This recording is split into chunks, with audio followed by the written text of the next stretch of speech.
name's Emma McLean, and we're at the Australian Fossil and Mineral Museum in Bathurst, and I'm the museum coordinator.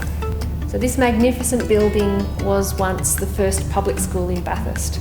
So it was built around about 1876, and there were lots of children that came here, up to 1,000 kids in this space. So there were so many children here that they had to find a new place to put everybody. So what is now Bathurst Public School up on the top of George Street was built, and everybody moved up there in 1939.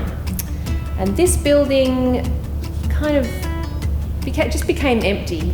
It was going to be pulled down, which would have been an absolute tragedy, but luckily the armed forces took over it, and then it became a TAFE building. So TAFE used it, and there's a lot of people in Bathurst who remember their TAFE studies in this building. And then it was acquired for this museum. So it's back to education, and it's been resurrected.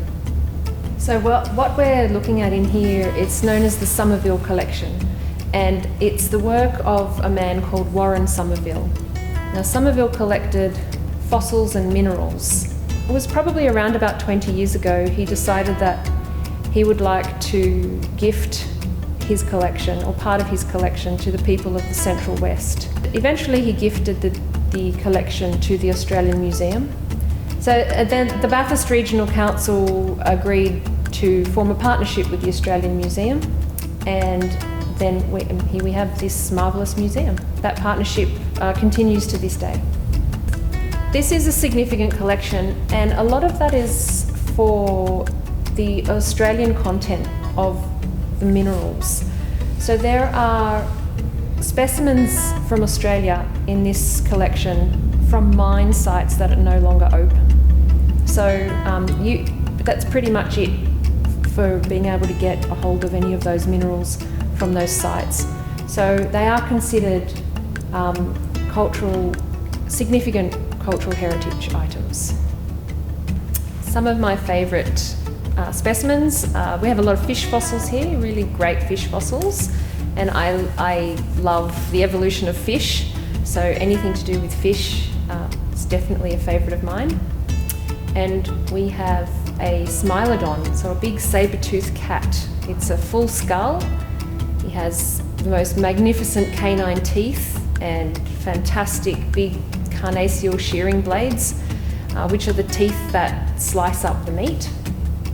My other favourite is potentially the most boring looking thing in the whole museum, but once you know what it does and what it is, then it's got to be a favourite, and that's the stromatolite.